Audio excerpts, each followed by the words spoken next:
Well done, Miss Jen. Thank you. On the way over here, I heard a song by the Grateful Dead, which I had not heard for a long time, and its refrain was this: "I'll just get by." I thought about that, and I thought, well, even if this life is meaningless, and even though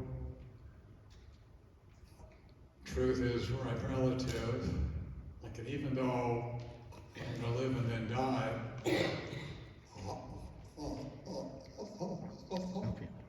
I'll still get by. So what's the problem? I mean, I live, I have fun, then I die, and I'm no more, but I had a good time, like, as long as I was here, and I don't need that hope of the beyond, because I can find hope even in the midst of suffering. Joan Didion, in her book, like, A Year of Magical Thinking, which was like an exercise in her grief over her husband's sudden passing, she wound up the book by saying, but I have hope, because life will go on, and one day I'll die as well, but life will keep going.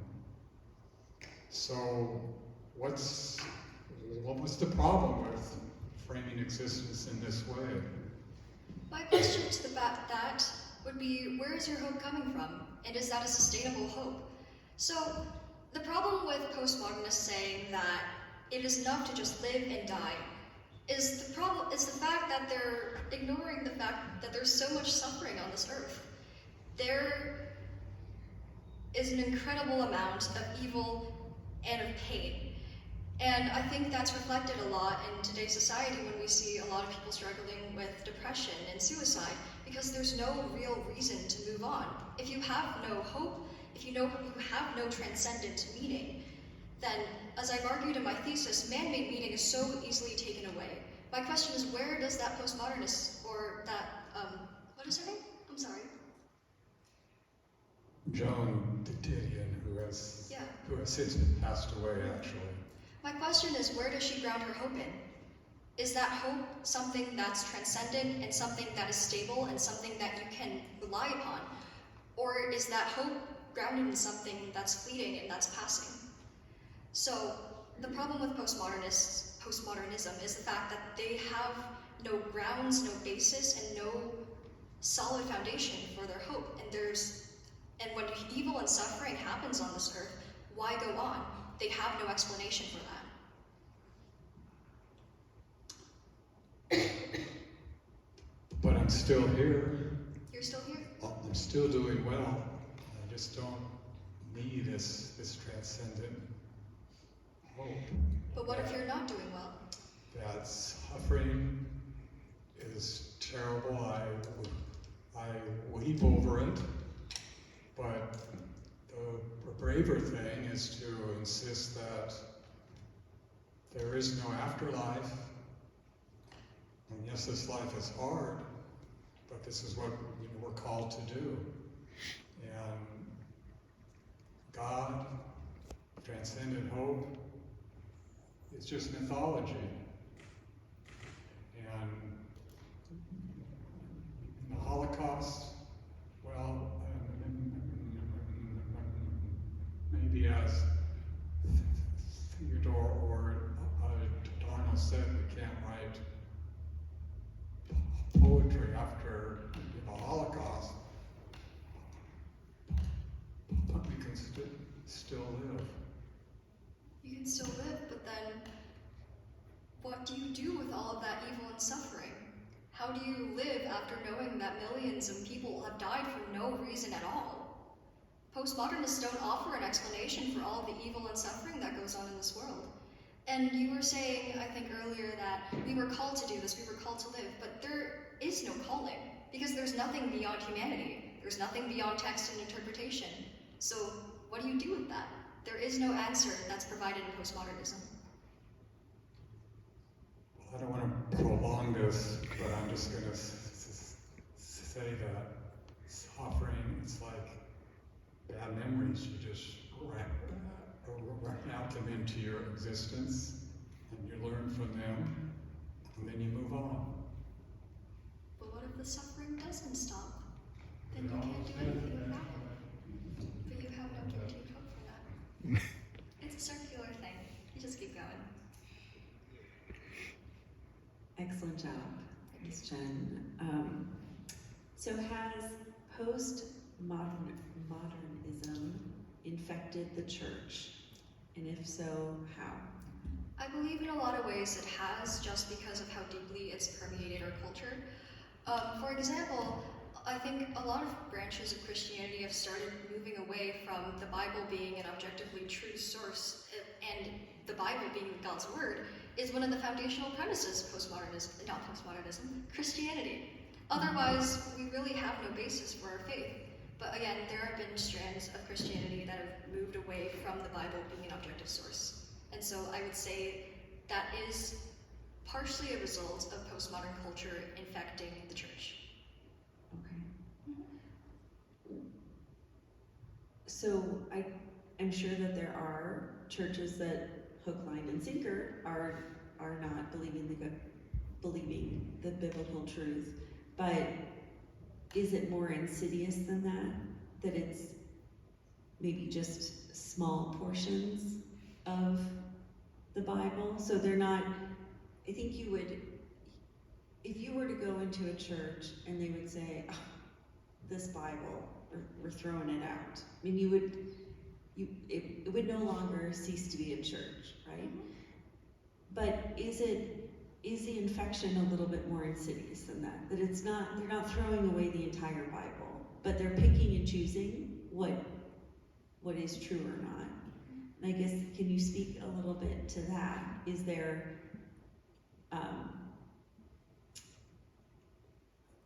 do you see that? Do you see that in the church, that postmodernism and thinking that there isn't an absolute truth of the Bible in all of its ways that it speaks to truth?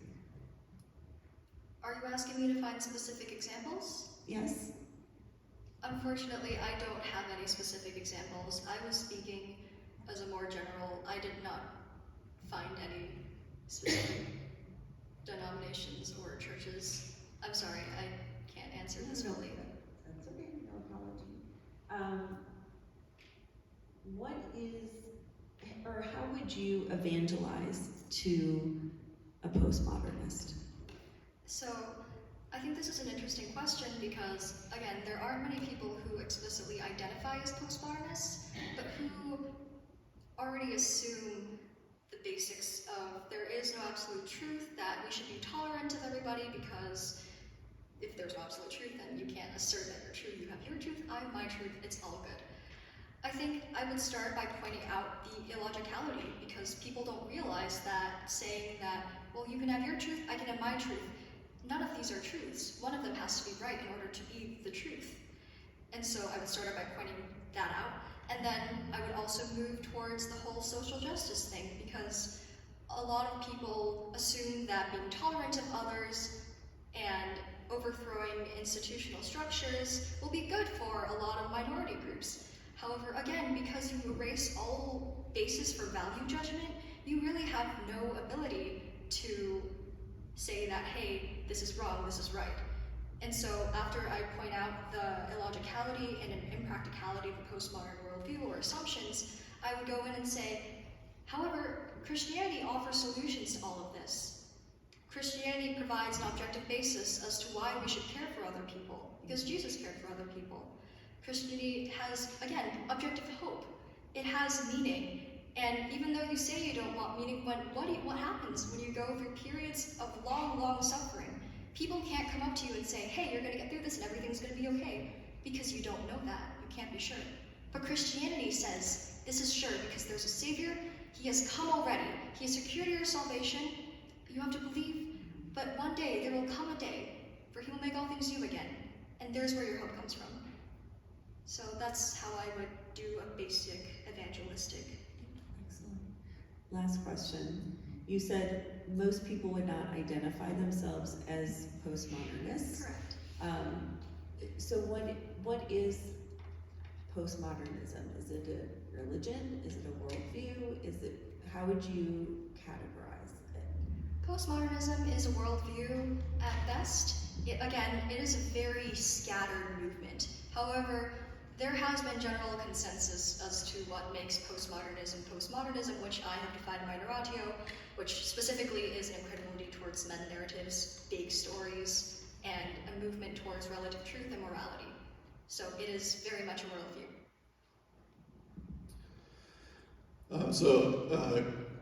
A little bit of a cultural icon, Justin Vernon. He's the lead singer the songwriter of Body Bear. He put on this big concert in his hometown of Eau Claire, Wisconsin,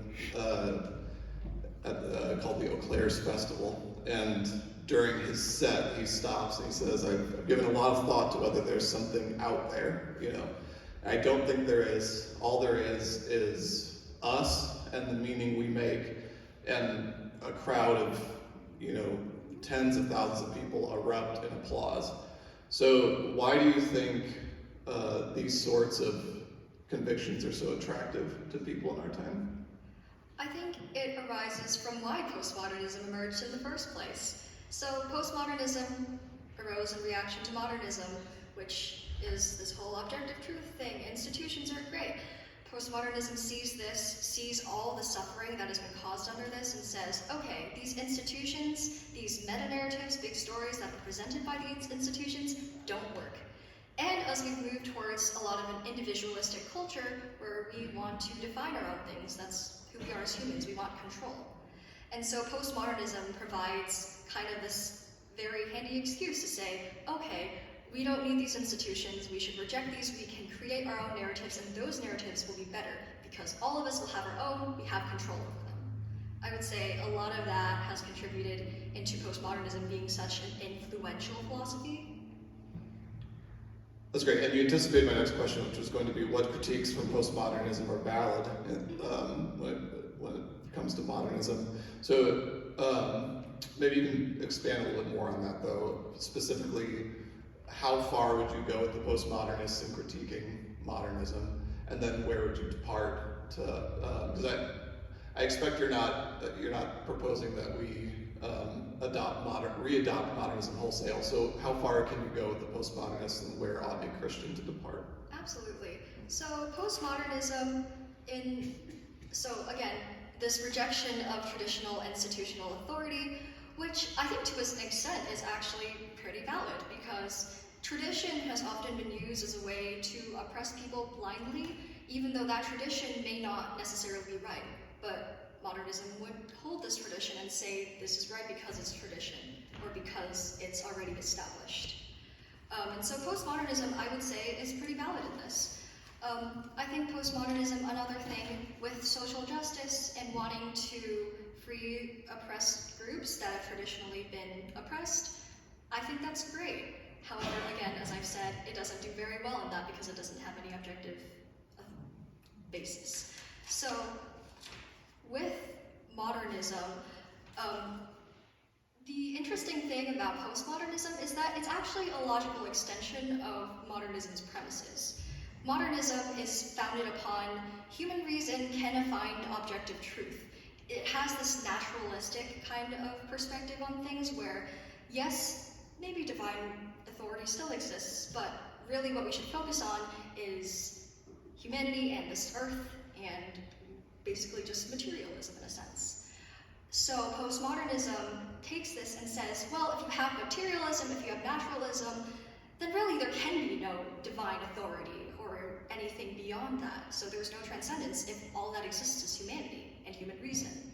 And so, but again, both of them kind of fail in this aspect. And so I would say Christianity would reject modernism and postmodernism from this kind of standpoint. And one final question. Jacques Derrida once said, I think you quoted it in your thesis, that the only thing that cannot be deconstructed is justice. So what if a postmodernist were to just steel man everything that you say and just said, Yeah, we absolutely are asserting power through the truth claims of postmodernism, but we are asserting power toward the best end. Does that make sense? So they're agreeing with the critique that it's all inconsistent, whatever, but we're going to assert these things because this results in justice. So my question to them is, what is justice, and how do you know that postmodernism leads to justice? Which I think a postmodernist saying that would actually be very ironic, because the whole thing with postmodernism is their claim that we really can't know anything for certain. It's an epistemological thing. And so if they're saying that postmodernism is justice, postmodernism leads to the best end, how do you know that? Why should we trust you? If your whole claim is that we can't know anything, why should we know that you are the best? So they, again, have no real basis for any of this. Nice job, Hannah. I just have two questions. What is the difference between a narrative and a meta-narrative in postmodernism? You asked me this earlier. I have an answer for you.